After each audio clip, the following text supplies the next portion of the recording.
Alrighty here. What's up, everybody? Hopefully, we got one person in here. Oh, and I can see how many. Yes.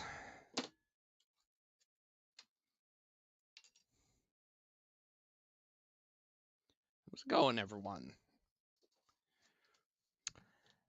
Well, some of those that are just watching this as a video, you're probably wondering, why am I doing this on a Saturday? I thought this was planned for Sunday, tomorrow. It was, but I believe I caught the glimpses of someone who is doing, I guess, a regular deep dive. And I'm like, you know what? I figured I might move it. Turns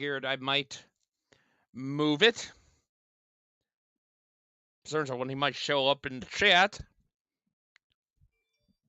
by the name of Geoff.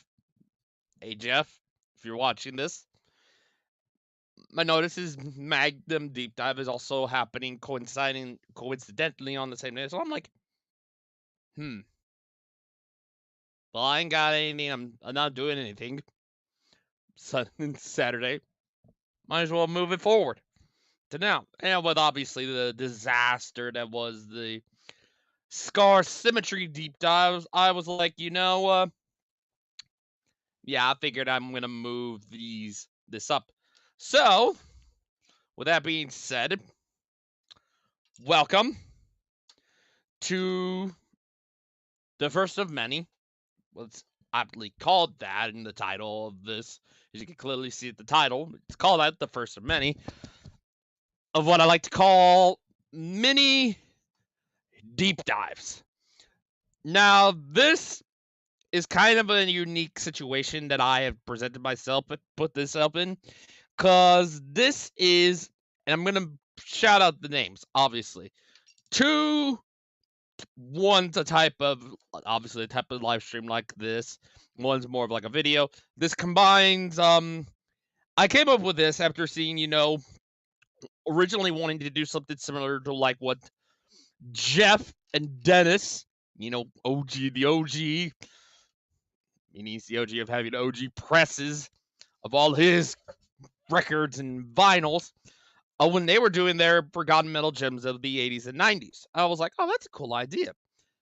But I also wanted to do something that's like something similar to like the Thralls of Metal's retro reviews, which are much more for bands that have kind of a shorter discography, basically.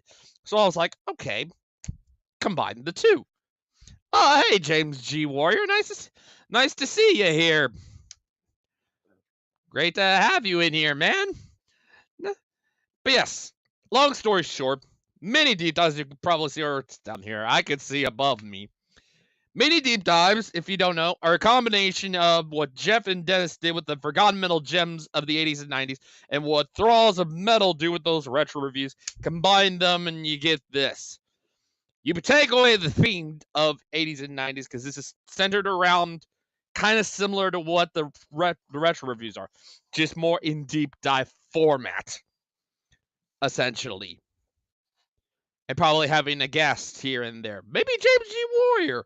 James G. Warrior might be one of them. Who knows? Unless he's not one of those that's on camera. But who knows?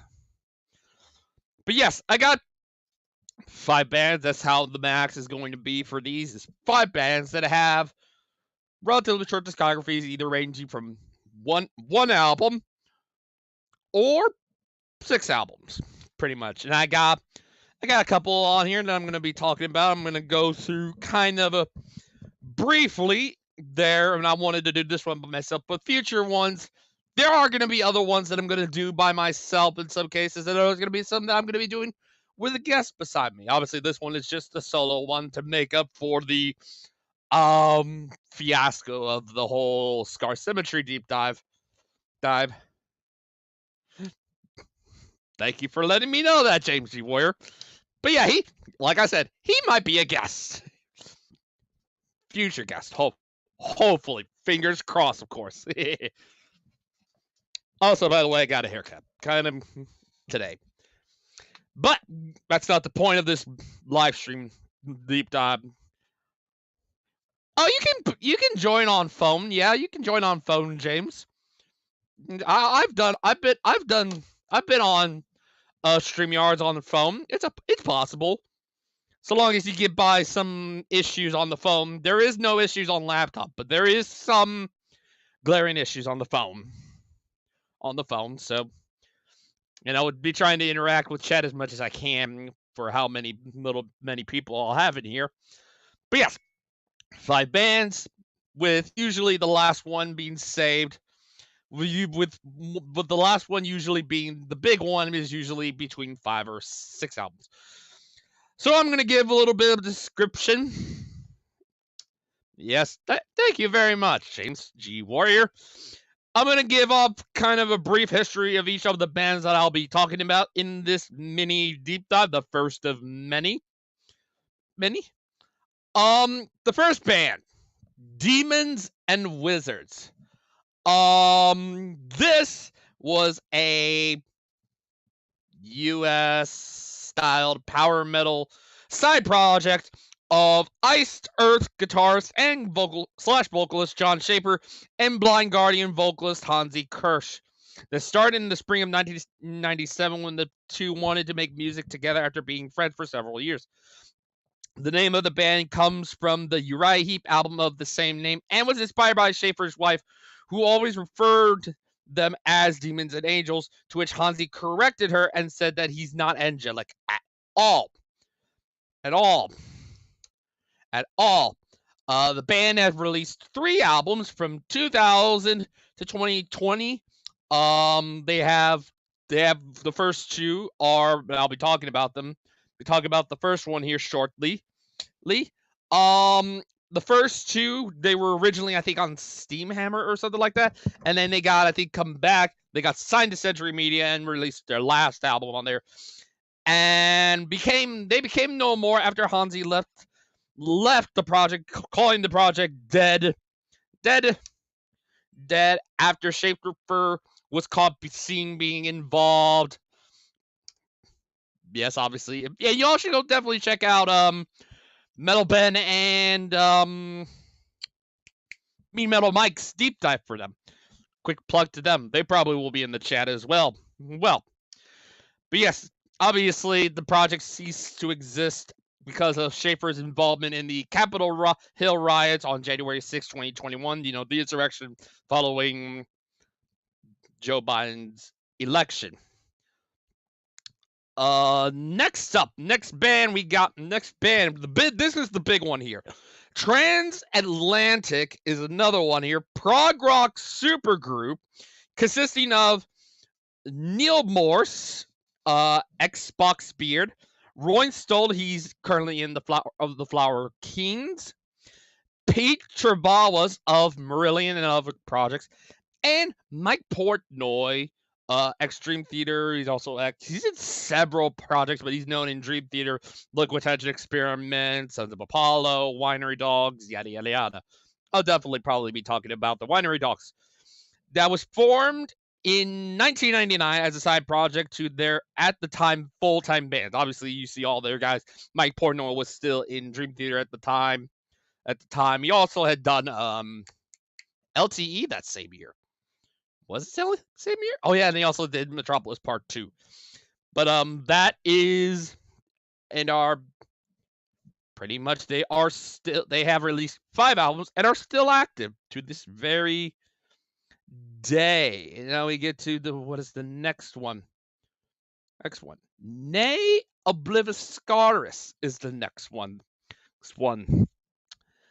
Nay Obliviscaris, they're progressive, technical, melodic death metal band. Formed in April 2003. They're from Australia, obviously. by vocalist Zenwar and bassist Adam Cooper. Later, adding a second guitarist and a female soprano. Obviously, the current vocalist / violinist Tim Charles balled in September. The band went through, they went through several lineup changes before releasing an independent demo, the Aurora Veil, in 07. The demo featured 3 songs, which obviously we'll talk about that album when we get to it, which will later appear on the debut.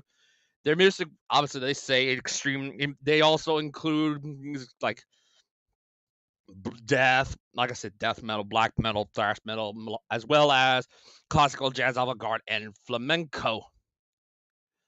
They obviously go through 2 more lineup changes.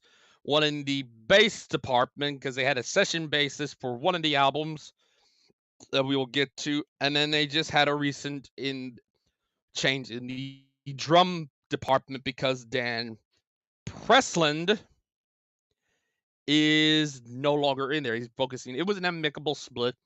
He's doing other stuff after that release.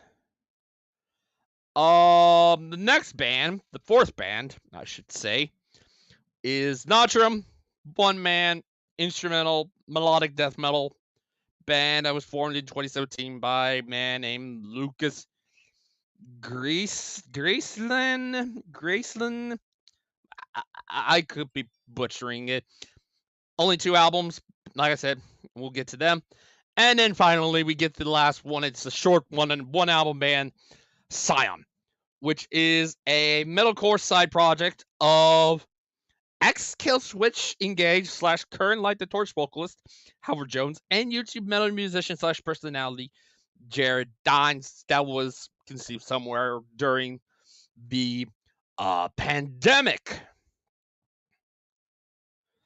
So, with that being said, that is all the intros for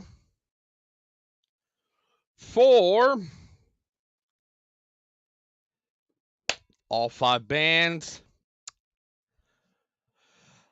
Well, let's get into this, shall we? We started off with, if I can pull it out real quick. The first album. I have the 2019 version of it.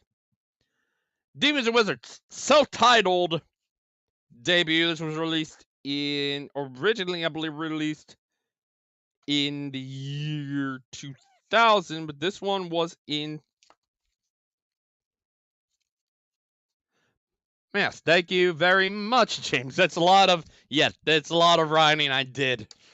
All for the intros. That's all for the intros. Already it's going to be longer. Definitely. But yes. Most of these I'm just going to go and give summaries with maybe one band in particular. I'm going to do kind of a track by track for. The band in question is Transatlantic, obviously. To kind of make this a little bit longer, but have somewhat semblance of a lengthy one. But yes. This was originally released. I believe it might say it here, or it may not say it on here. But yeah, this was released in the year 2000, but I have the 2019 version. This album in particular, it's basically essentially this.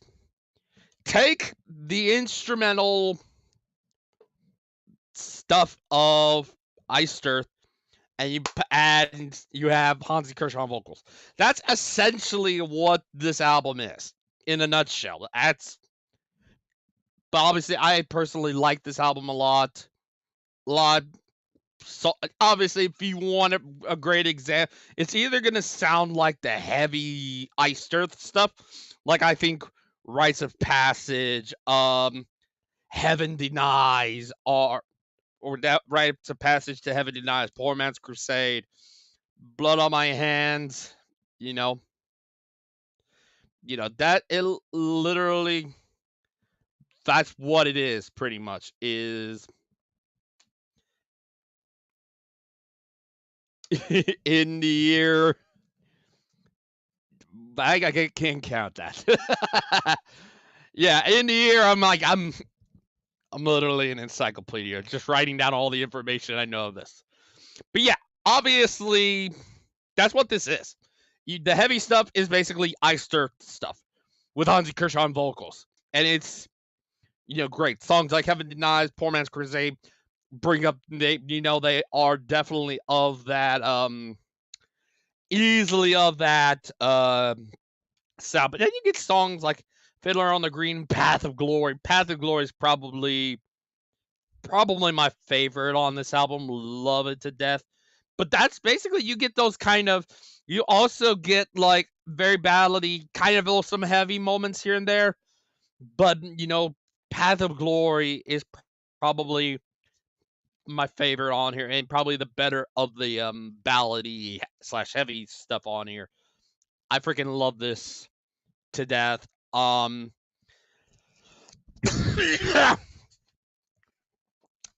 yeah, and then you have like a few. I think you even got a White Room. I think is that supposed to be like a cover? I believe, yeah, White Room is a cover. Yes, I do believe that is a cover. Cover, pretty much. This is all. Okay, alrighty. Oh, good to know that, James. But yes, fantastic. I love the debut. A fantastic one. If I can look at my other ones, I got the other ones. Only other band I have a kind of a full discography for. 4 here. Getting that out of the way. But yeah, freaking fantastic. Like I said, probably my favorites are Heaven Denies and Path of Glory. Yeah, obviously. Oh, and also, by the way, I used to do a retrospective for this one. Y'all can still go and check it out if y'all want to, but I wanted to redo them because I wasn't quite satisfied with doing these, with how I did these guys after I did it. But yeah, if I were to give this a rating, 9.75 out of 10. A fantastic debut, and yeah, I freaking love this album a lot. Probably more than the next one for them, but that's beside the point. Now with these, now obviously you would think I'm gonna go into the next album. Well, I'm kind of doing something a little bit different with this. So next up,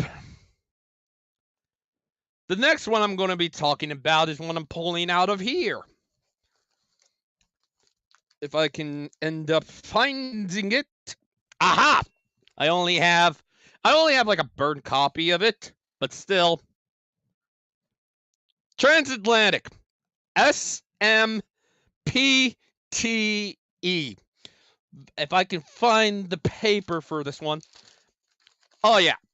Demons and Wizards, the self-titled, was released on February 8th of 2000. This is this burnt copy of SMPTE, as you can clearly see.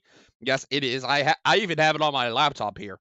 This was released on March 21st, same year, just about a month. Little over a month after the Demons and Wizards album. But yeah, let's get into this one. This is where we get to start the track by track. Now, obviously, this band, I'm going to do an entire track by track for everything, apart from 2 albums. We'll get to those 2 when I get to them. So here's where I'm going to say.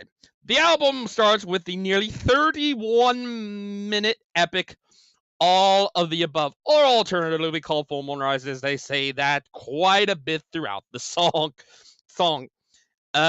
Standard prog rock epic that goes in every musical direction. Whenever you think of a prog rock song, it's all over the place. Happy moments and stuff like that. Everything you can think of when it comes to a prog rock. I'm pretty sure Uriah Heep is probably known for that too. You think Yes, you think Pink Floyd, you think. Well, I can't say Moody Blues. Which, by the way, go and maybe check out that deep dive I was in with Geoff for Moody Blues, even though I wasn't quite prepared for it. But yeah, that's literally what it is. It's Yeah, it's prog rock. But it's still great, you know. Then comes the best song on the album, in my honest opinion. We All Need Some Light. It's a basically full blown ballad. Obviously, the lyrics are really hit hard nowadays. Even in the name, we all need some light. We all need some light. You know, we really do in this day and age. Like literally, we're in like this dark timeline, pretty much, where it's all just dark and gloomy, and there's no bright spot in the world. But this is one of those. It's literally like it rings true nowadays, pretty much, and I really, really love it. I'm pretty sure you're talking about Ice Turf. Yep. But we moved on. I moved on to Transatlantic. But yeah, we all need some light. Fantastic ballad, probably the best one. Then we get to Mystery Train, and I'm like, it is definitely the weakest song on this album. I think the verses were like they were just kind of a weird, but then you get to the chorus, and it was like, okay, chorus kind of saves it from kind of being, you know, big pile of shit. It's like, okay, if the chorus is redeem itself, but it's like a little bit of shit. It's not bad. It's just like, eh. Then we get to the final original song, and the only one that is sung by Roy. My New World. Obviously, I think this is when you ever hear a Roy Stolt thing, you get this more like a haunting kind of melody, and that is apparent on this throughout, and it is, whew, it is freaking fantastic. It is freaking fantastic. Again, just another prog rock epic. Then we get to I did not know that this was a cover. The album closes with In Hell 'Twas in I. Which again, when I was doing these notes, I was looking at this and I'm like, it's from a band called Procol Harum. Yeah, you know what you're gonna get. It's essentially modern. It's prog rock, but in modern times. Essentially, you know, they got the blimp and stuff like that. That's kind of their mascot when it comes to this band, is that big blimp that they have. But I never heard of Procol Harum until I knew about researching this cover. Other than that, it's just another prog rock epic to close out the album. But overall, great debut. I absolutely loved this debut. Has its great moments. Like I said, we all need some light is definitely the highlight, but Mystery Train kind of brings it down. What?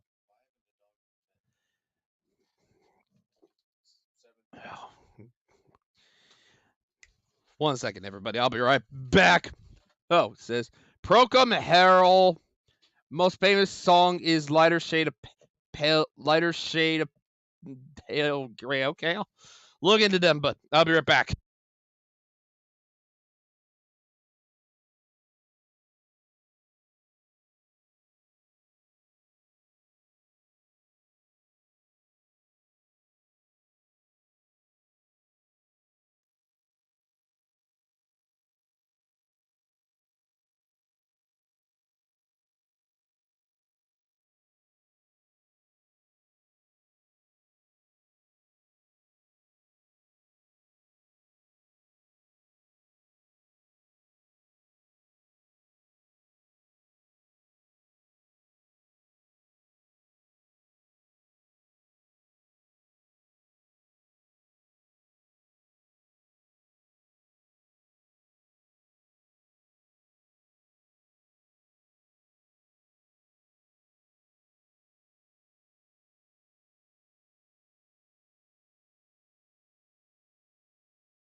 Alrighty, I am back. But thank you for the insight, James G. Warrior, Procom, Harem.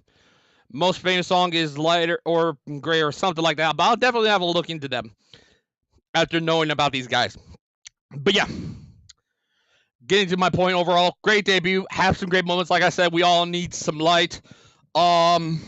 Mystery Chain, like I said, brings it down. But overall, it's a really good debut. Or a great debut, really good debut. But they would get to better albums. But I give this the bird copy of SMPTE. Of SMPTE, 9 out of 10. Fantastic album. And obviously we're gonna get to. I'm not gonna waste time. We're getting right into the next album because this was chronically the next one on here. The third one. There's 15 total, obviously, out of all 5 bands. But this one's the third one. Released October 9th, 2001. This would be it for quite a while for them because they would be busy with their other bands. Bridge Across Forever. Second album, and do not waste time. Obviously, I have the point here is this is where everybody starts to do a lead vocal, I believe. It starts off with 2. Starts off with the first of 2 20-plus minute epics, Duel with the Devil, which obviously, which while it does have sounds from what they did on their debut, it also has sounds that a band like Dream Theater or any prog metal band would do. It's got some heavy moments here. They started getting a little bit heavier in this one. It's kind of an interesting. I mean, obviously, yeah, they're a little bit. They can be able to pull that off at the time. Kind of cool. Kind of cool thought there, James. Thanks for the insight. But it's heavy. It's definitely heavy. Then we get to Sweet Charlotte Pike. The second track and the shortest of 3 epics at around 14 minutes and 33 seconds.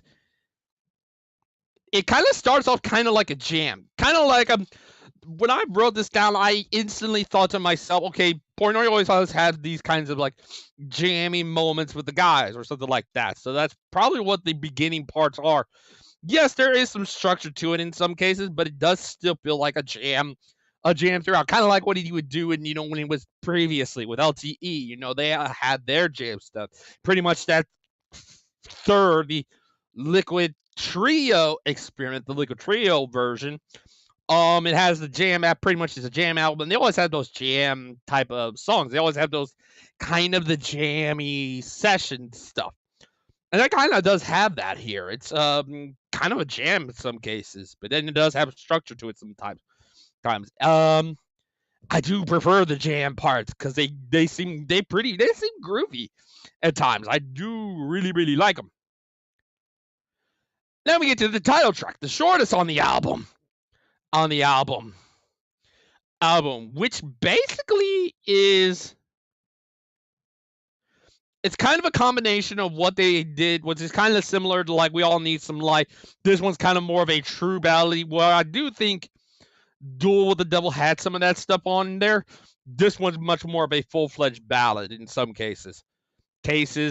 A beautiful ballad lyrics are somewhat kind of about, because the title of it's like Bridge Across Forever, kind of like something to do with heaven, and there's some about heaven, and then obviously from the song I mentioned, We All Need Some Light, some of the stuff that were ringing true on that, they brought that onto here, and yeah, it's beautiful. I really, really, really love this song. Then it closes out with the longest of the epics, Stranger in Your Soul, which is pretty much Duel with the Devil, except the prog metal sounds are much more on here. Somehow, I mean, I'm a sucker for ballads too, obviously. But Stranger in Your Soul closes out this album. As you can see, I have a burned copy. At some point, I do need to get a physical copy of this one, no matter how pricey it'll be, though. But yeah, definitely the prog metal is much more apparent on this one than it was on. But yeah, it was much more more front and forward, and the prog rock was more taking it back, pretty much. But yeah, overall, I love this album. I love the hell out of this album quite a lot, and yeah, I freaking love it. Dig it.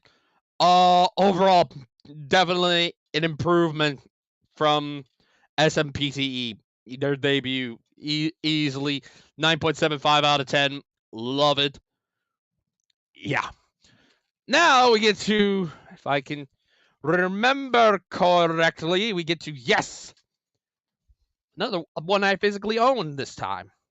One that I physically own this time. We get to Touched by the Crimson Cane. This is the fourth one. I believe this is the fourth one in this one.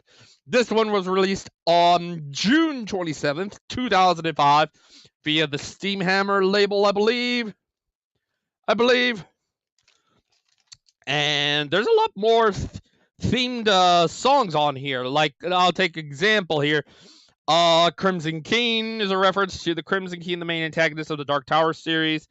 The song also strongly references Randall Flagg, one of the King's many servants. Beneath the Waves, Moby Dick, Terror Train, basically the train, or Blaine the Mono from the third and fourth novels of the Dark Tower, Seize the Day, Lord of the Rings, Gunslinger, Roland Death's Chain. Yes, definitely. And we got Metal Ben in here. What's up, Metal Ben? Man, nice to see you in here. Yes, Steamhammer, great label. But I do believe they were on there. But these are the Century Media versions of these albums. I do need to get those versions, the original versions of these. But yes, where was I? Oh yes, Gunslinger. Roland Death's Chain of Gilead, the protagonist of the Dark Tower series. Also, the song refers mainly to the plot of the final book of the series. Love's Tragedy Asunder is about a man whose wife is terminally ill and he assists her suicide and ends up killing himself. Wicked Witch. I mean, it's blatantly obvious. Wicked Witch of the West, Wizard of Oz. Dorian is about Oscar Wilde's novel, The Picture of Dorian Gray. Down Where I Am is about a baby born with Down syndrome and the struggle of his father and the emotions going in and out of his mind. And then the album essentially closes. But that's pretty cool. Other than that, the album is pretty much the same as the previous album. Oh, good to know. Nice. That's great that you're here. I'm glad you're in the chat, Ben. Get to tag along with me in this mini deep dive. I'm glad you're here, by the way. I wish this was yesterday, but it ain't.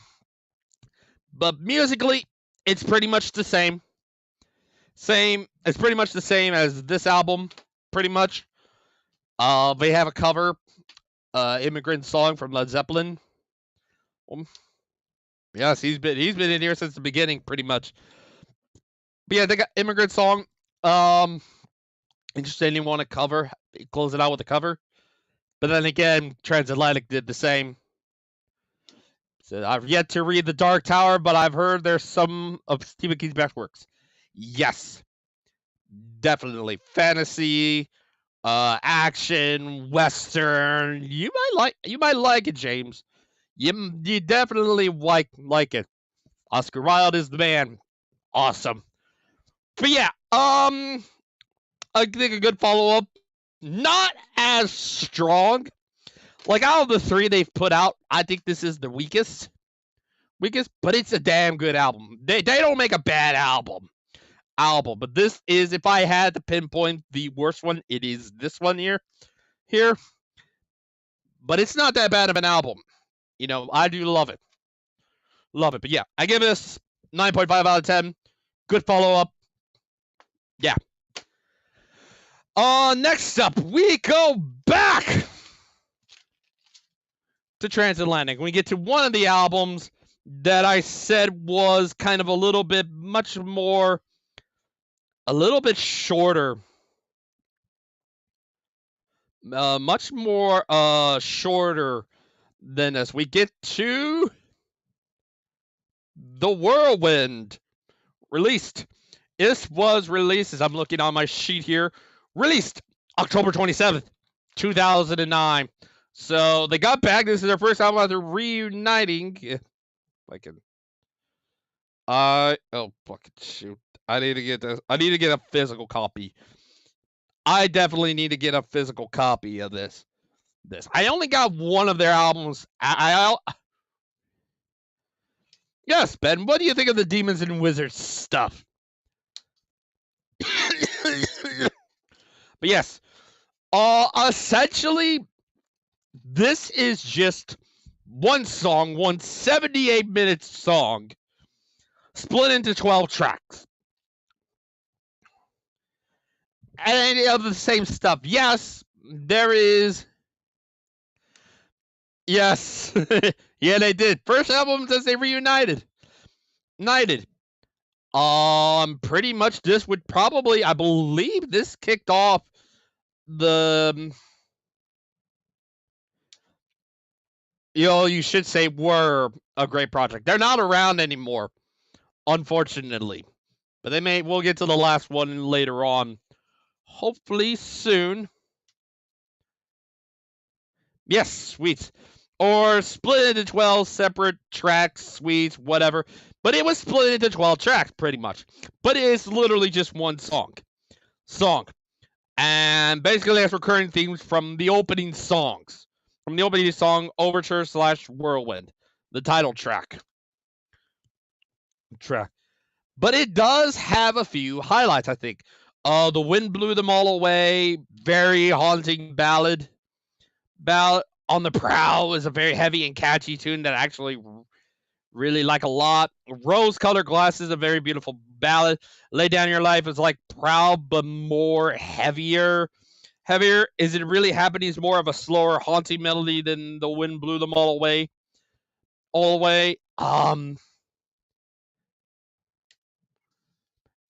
Yeah, they aren't, like I said, they aren't around anymore. But yeah, I think to myself, their best album. This is literally their best album. And yeah, I absolutely love this album. And yeah, 9.75. Definitely need to get this. Get this. But yes, next up, we come to the first Obliviscaris album. Unfortunately, I do not own their stuff.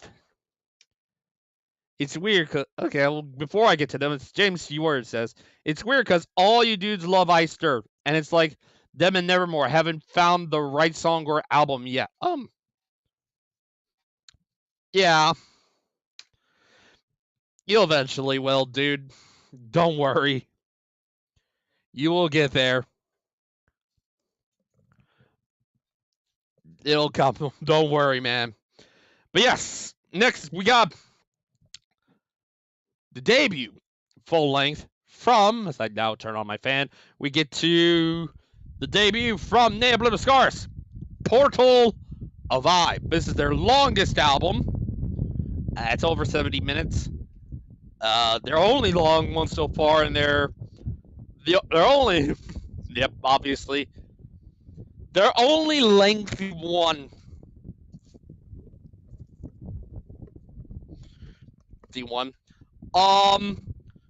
What I have written down here, and which, by the way, 10 out of 10. But I'll get that out of the way. Masterpiece. but it's also for completely different reasons. The first 3 songs of this album feel more like a showcase of their abilities as musicians with everybody. You know, the vocalists, the violinists, the guitarists, the bassist, the drummer, and all that stuff, showcasing their abilities. And then we get to the last 4, I believe that's Forget Not, which is actually the band track, because Obliviscaris is, I think, Latin for that, I believe. Forget Not. Quick trivia for y'all, by the way. That's quick trivia. But yeah, regardless, the album was a masterpiece of proggy, techy, melodic death metal. It's, like I said, 10 out of 10. Easily. It's a must-buy for me. Love it. Yeah, I'm going to get to that. I have to say that one's the last one, because that's the most recent one. That's a new album I'm going to be talking about in here. But yeah, 10 out of 10. Love the hell. Love it. But yeah, obviously, I don't think...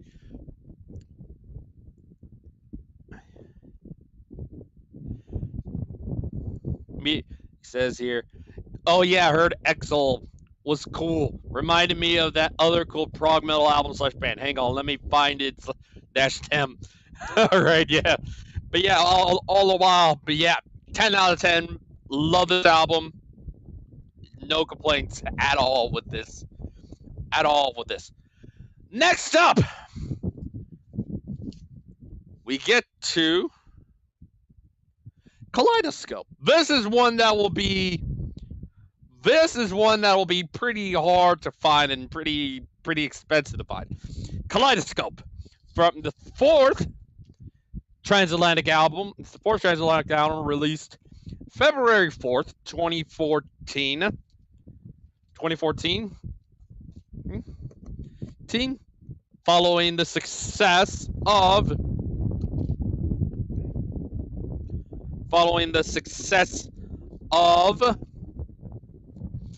you know, yeah, but obviously, there we go again.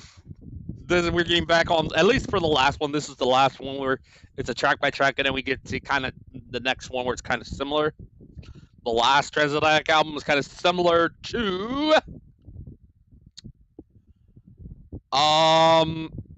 The Whirlwind. We'll get to it. Album opens with the first of 2 epics. Wilderune, Epigon. Oh yeah, definitely. I definitely might include them if they have enough. That might be one I might save for the proggy one. Yes, there will be a proggy one. I'll get to those at the end. It starts off with the first of 2 epics, Into the Blue, which starts with a Dream Theater-esque instrumental, which then it goes back and forth, kind of sounding like Dream Theater a little bit, and it goes back to the traditional Transatlantic sound with Roy and Portnoy providing vocals over it. It leads into a very beautiful and ethereal melody with Portnoy. Yes, that you heard me right. Portnoy doing lead vocals. You don't normally see him do that. Well, sometimes you do in Dream Theater, but this was his run. This was after he left Dream Theater, or was let go from Dream Theater, or whichever one you want to think of, which leads to a more heightened version of that melody with Neil singing and Roy Stoltz soloing over it. That ends with the traditional sound that follows after the DT sounding basically the traditional Transatlantic song sound. Then we get to Shine, which was one of the singles. Then I think Black as the Sky was another single on the album, from the album. Kind of, and not to be confused, if anyone knows the Collective Soul song, it's not to be confused with that. It's not a cover. That's not a cover. Yeah, there is also a Collective Soul song called Shine. And we got about 3 people up in here. Welcome. Anyway, next, Shine, which was one of the singles that was released for the album. And like I said, not to be confused with the Collective Soul song, is yet another video, but this song by, I think, Neil, Roy, and Portnoy all singing on here. Possibly the best ballad they've done to this point, although I'm going to probably eat my words afterwards. Then we get to Black as the Sky, which is probably I think the first single they released off of this. I think they released off of this. Yeah, you what I mean. Yeah, not like I said, not to be confused with that song. Not to be confused. As I'm now taking off my hat off. Yes, you can see. I got a haircut today. Anyway, then we get to Beyond the Sun, which is more of a true ballad, and like I said, I am now regretting saying that Shine was the best ballad, because this is the best ballad they've done at this point. I love this. Yep, laughing at the coincidence. It's just a coincidence that they share the last name. But yes, Beyond the Sun, love it.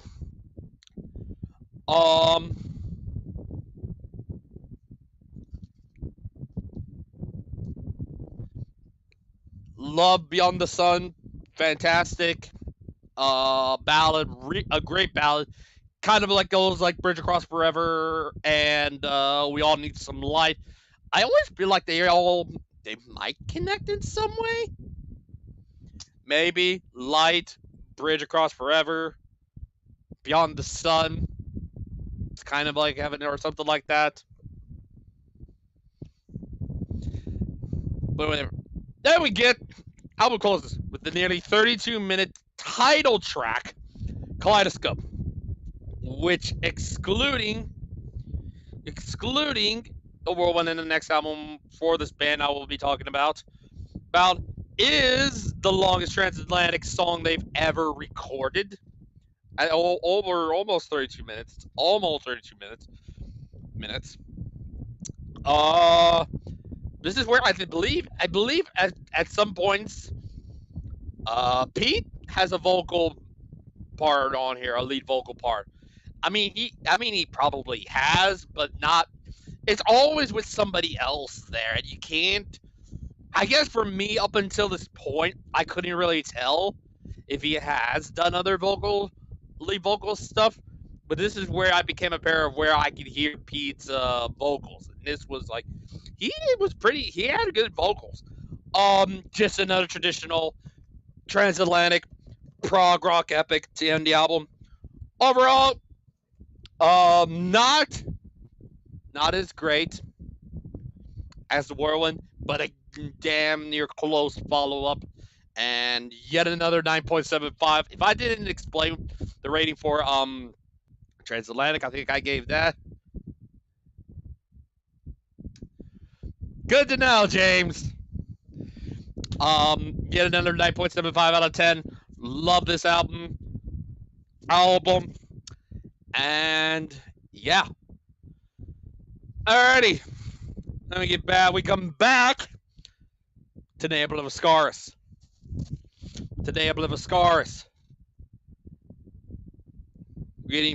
We're getting there. And their second album. And they had just signed with Season of Mist at this point.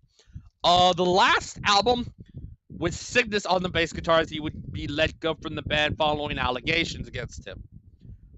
Allegations and stuff like that, I guess it's more of like kind of a mental thing, and they wanted him to get some help and stuff like that. He hasn't been in the band since they've gotten in a new guy. Well, he's not quite new. I know about him and his band. I'll get to him. But he's not on this album. That next one, we'll get to that one. But this is Cygnus's last album, and he'd be sorely missed because, well, this album in a nutshell takes everything. Yes, so many different genres of metal. Yeah, absolutely. There's so many different bands and so many different genres. It's not even funny. Obliviscaris is probably one of the shining lights of at least to me, of the label. has 3 10-minute epics, but 2 of them, with the longest songs, Painters of the Tempest and Devour Me Colossus, with the latter essentially being the title track because they do mention Citadel in the name, being split into, I think, multiple parts or suites or whatever. Painters has 3 parts, the longest one being the middle one. They did release a single for one of those parts. I think, what was it? It was the latter part of the song. And then we get Devour Me Colossus, which was split into 2. You have a 13-minute part 1, and you have a 3-minute part 2. Musically, continuation of the last 4 tracks from Portal of Eye, much more structured. Not too much of the screams, not much of the black metal screams. That was quite apparent on the first album. There was much more black metal screams. I guess they kind of gotten a little bit away from the black metal screams now, or maybe he saves them because I know he's in a black. I know Zenoir is in a black metal band. He might be saving them for the black metal stuff, but I don't think he can do those. I don't think he can do that anymore. He can't scream that high anymore. But once again, another masterpiece. 10 out of 10. Freaking love this album a lot. And yeah, freaking fantastic. And we don't have to wait long for the next one because their next album, Earn, is the next one pretty much. Only one with a session musician. The only one so far at this point, because they're still going, as a session musician. They got a guy at some point during the recordings, but he wasn't on the album at the point. And that guy is Martino Garatoni, who is the bassist for Ancient Bards, symphonic power metal band. I think they're on, what's that? Limb Music is where they're on, I believe. And that's where I think Rhapsody / Rhapsody of Fire were on there at one point. I don't think they're on there anymore. But yeah, Martino Garatoni is from Ancient Bards. He's still in Ancient Bards, by the way. They're just kind of scheduling everything around him now, with him being in this band now. But this was the only one where they had a session musician, and his name is Robin Zilhorst on the bass, and he does a good job on here. Now, originally, when I first heard this back in 2017, I was super high on the first half of the album, but then when you get to the second half at the time, I wasn't really that big into it, unfortunately. But I'm definitely glad I have come back to this. The first half is still fantastic. I still love the first half, and definitely the second half is starting to get a little bit better for me. And yeah, I absolutely love the beginning pretty much.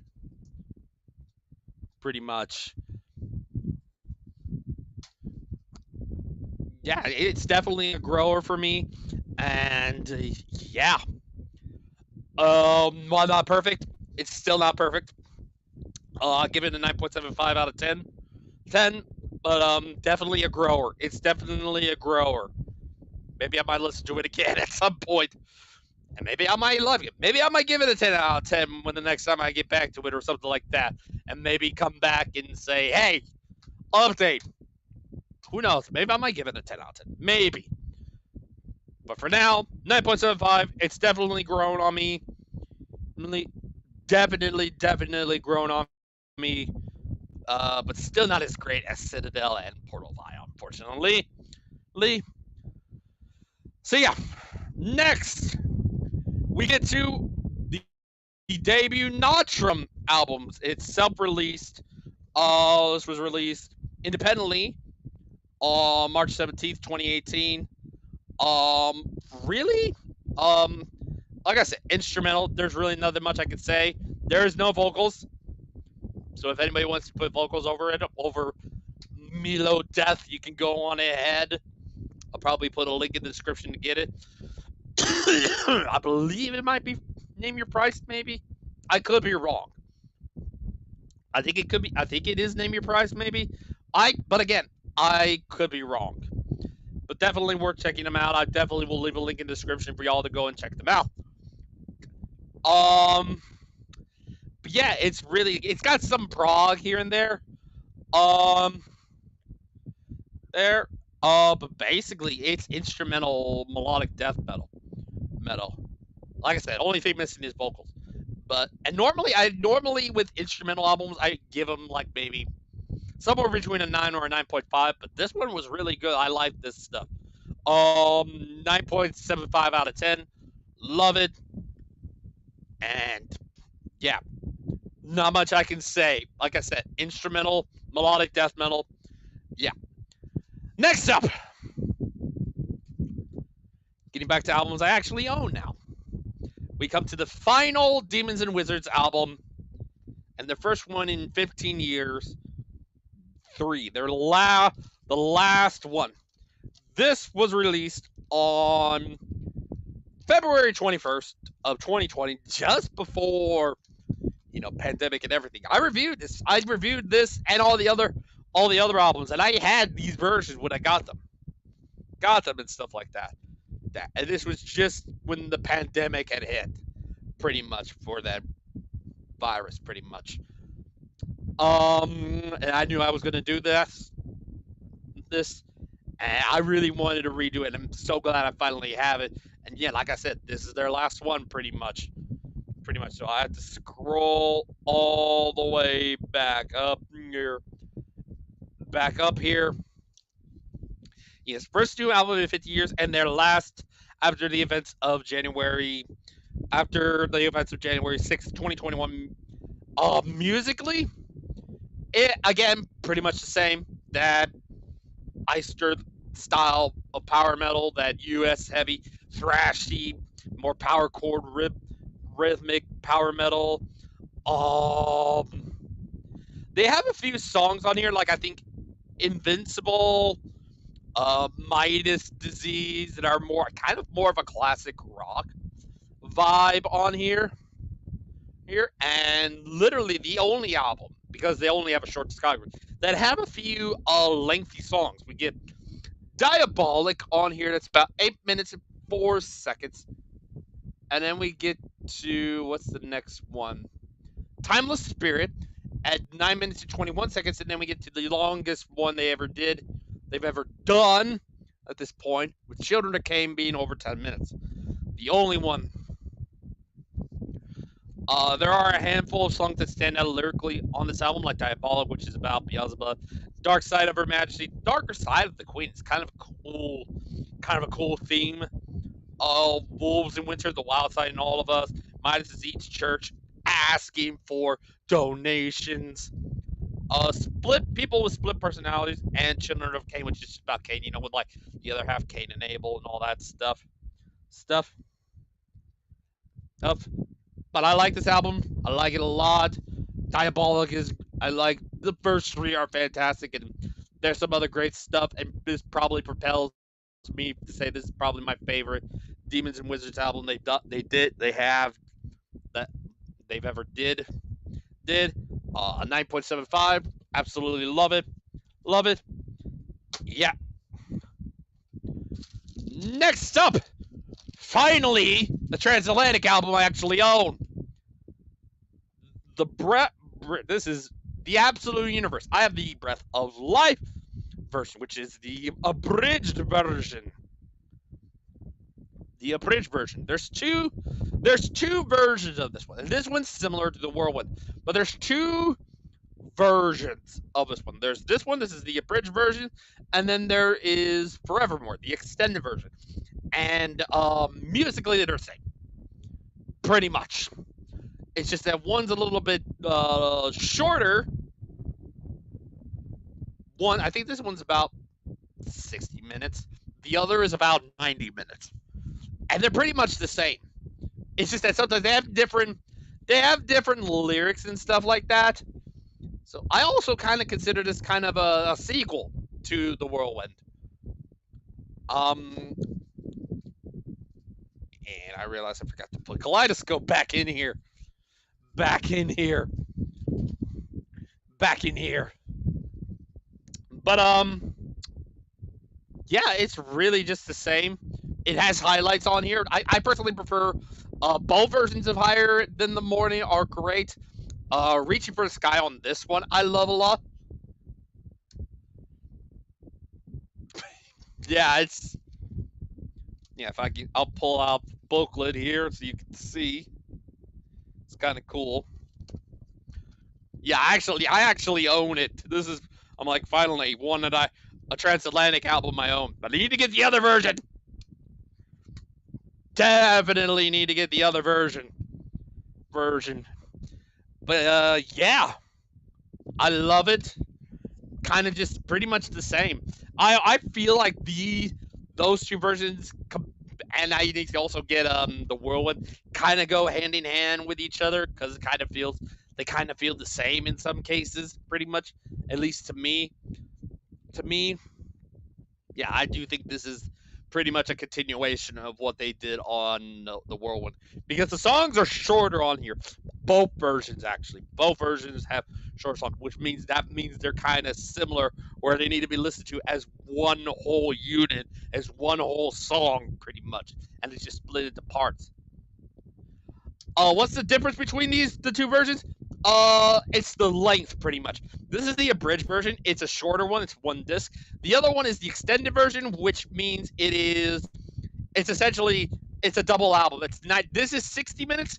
That's what it means by abridged. It's a shorter version, and it's just the length and kind of the lyrics too. But one is longer. The Forevermore version is the longer one, and this one is the shorter version, pretty much.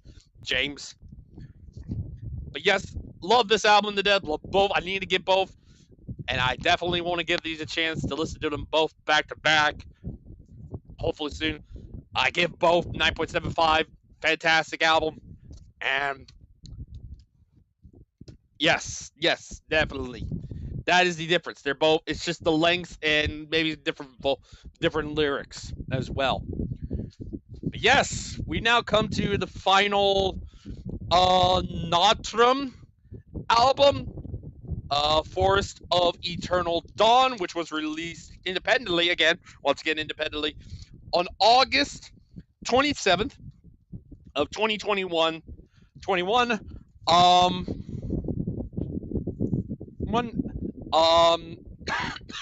Again, it's pretty much the same. Instrumental, melodic death metal, a little bit more heightened. Yeah, it's the same. 9.75, love it. Not much else I can say about this one.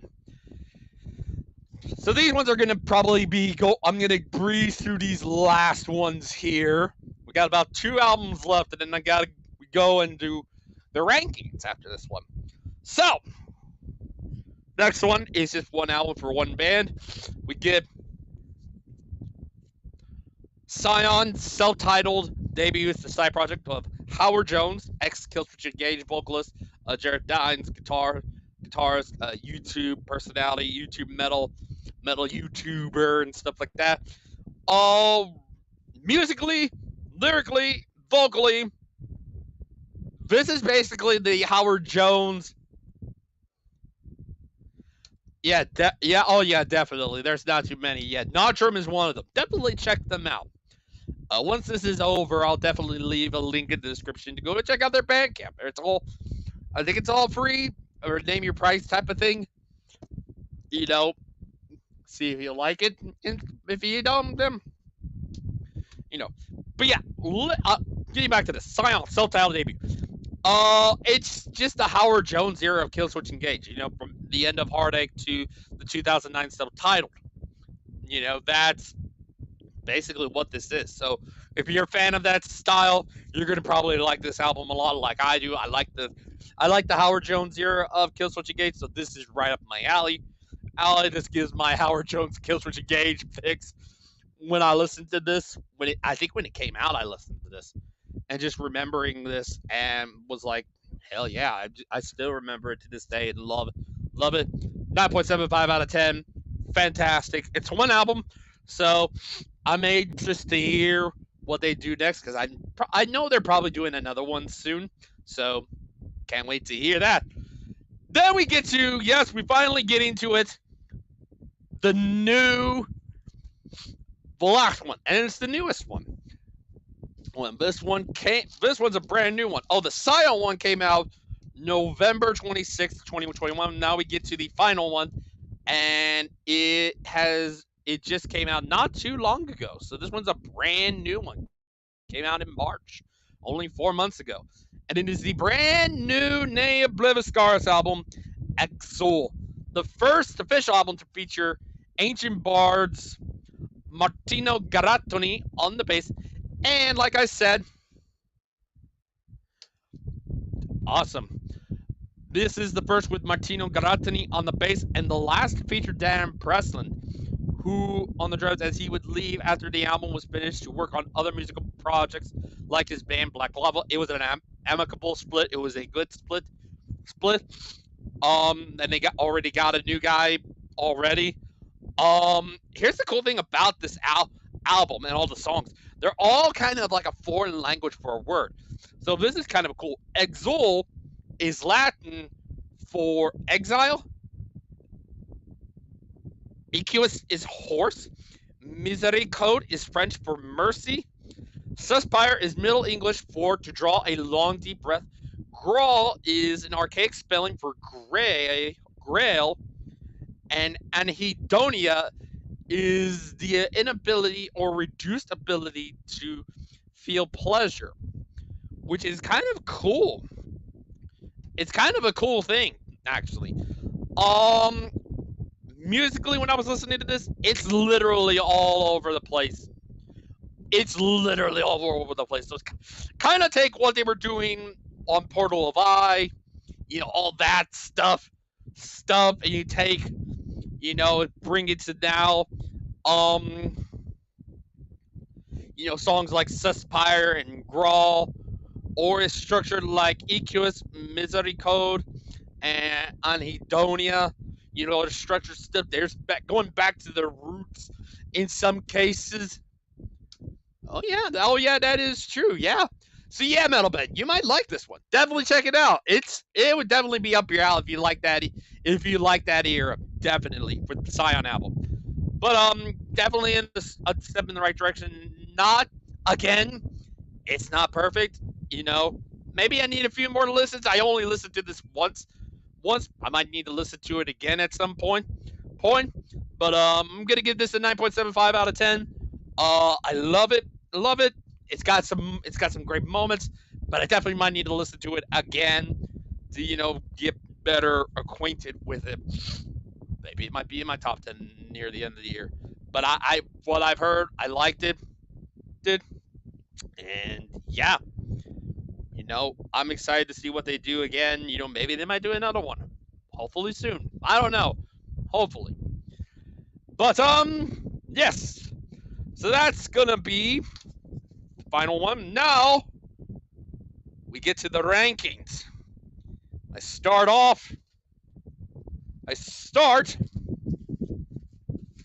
if I can grab all the other ones. For Transatlantic, I only got a few that are, but yes. We start off with Demons and Wizards. My number 3 is Touched by the Crimson King. Number 2 is the self-titled debut. And number 1, without no surprise, is 3, their last album. Then we come to what would be Transatlantic here. Number 5, without any shocker, SMPTE. That is number 5. Number 4 is the follow-up, Bridge Across Forever. I believe number 3 is Kaleidoscope. Kaleidoscope. Number 2 is both versions of the Absolute Universe. And then finally, number 1 is the Whirlwind.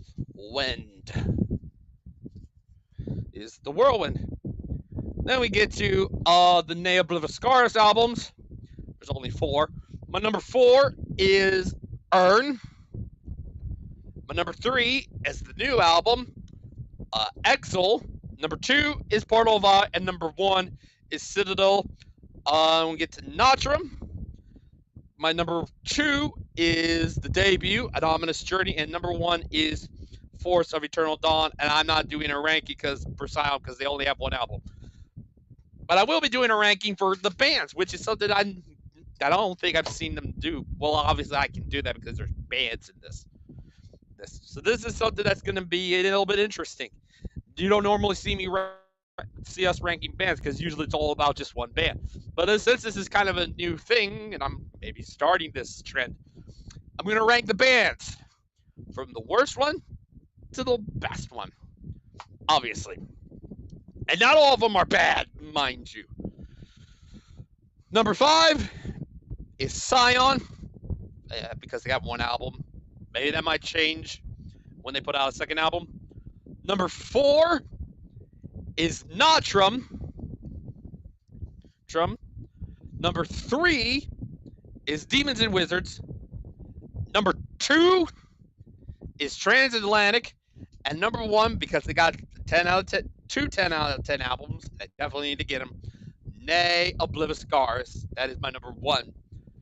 So yes, this has been the first of many mini deep dives. There'll be plenty more. I guess I could talk about a few of them here to end this. Like I said, I got several that I'm working on, including, yes, Flawless Victory. Indeed. And this is definitely way longer than what happened with the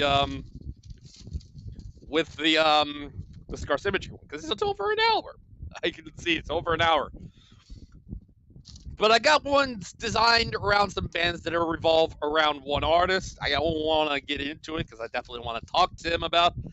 Get the guy in question to talk about this, and this would basically essentially be kind of an interview, also a mini deep dive, career, retrospective interview, deep dive type of thing, going into all of his projects. I ain't going to go into too much detail with it.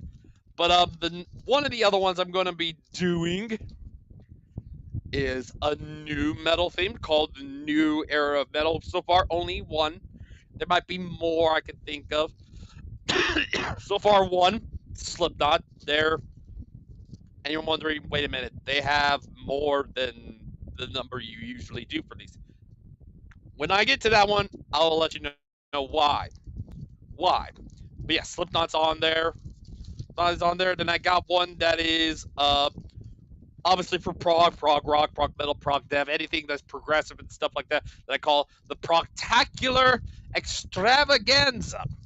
Though that is one that I am also working on, currently. But the one that I have that's revolved around one artist is pretty much set in stone, at least for me. I gotta see if he's up for it. But yeah, that's pretty much all. So there will definitely be more of these in the future, whether it's with a guest, whether it's by myself, all that stuff. You're definitely gonna see more of these in the future. I did this because of what happened with the Scar Symmetry deep dive, and already this was longer than that.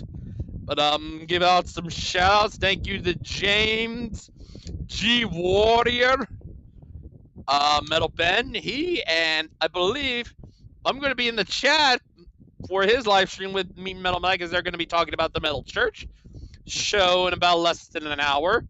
So I'll be over there. So definitely go check that out. Definitely go check out Geoff. I was just waiting for you to send me the. No, I wasn't gonna have anybody on this one. This one's gonna be I'm sure we can come up with something. I don't know where I can contact you. Yeah, are you on Facebook, James, or are you on Instagram, or is there any way I can contact you? Well, I'll see what we can do, but I'm sure I'll figure something out. This one was gonna be a solo run. This one was a solo run for me tonight. And I've achieved that goal because it's over an hour. But yes, but I think the next one for me, and I'll give a little bit of a hint as to who is next, and it's a mainline deep dive. It's AC/DC time. Yes, that's right. That's the next deep dive I'm doing, and I'm gonna have me Metal Mike on here. Yes, AC/DC is the next deep dive. Me Metal Mike is gonna be here. He's gonna do all the talking. Now it's gonna be long as hell. So I don't know when. Might be near the end of the month, probably. I have no confirmed date of when, but otherwise after this, I'm gonna get to listening to the AC/DC stuff. So Mike, if you're watching this, I'm already well into listening to AC/DC now. Now, I've already listened to this one. I just need the other 4. But yes, that is the next deep dive. Will be AC/DC, me and Mellow Mike. He'll basically be running the show, even though it's on my channel. But I'll let him run this because we want to make this as long as possible. And that's split into 2 parts. It'll be the Bond years and then the Brian years. Pretty much. Brian's going to be a long one. Like, absolutely freaking long. But yes, I believe with all that said, but yes, like I said, I will leave a link in the description for Sion's Bandcamp page. I'll leave links for Nahtram's Bandcamp page, Sion's Bandcamp page, link to Jeff's channel, a link to Thralls' channel. Give them some shout out. Link to Metal Band's channel and everybody. I'll definitely be putting links in the description for all of those, but especially for the albums for Nahtram and Sion. So yes, with that being said, this has been mini deep dive number 1, the first of many. I will see y'all later, and as always, keep things metal.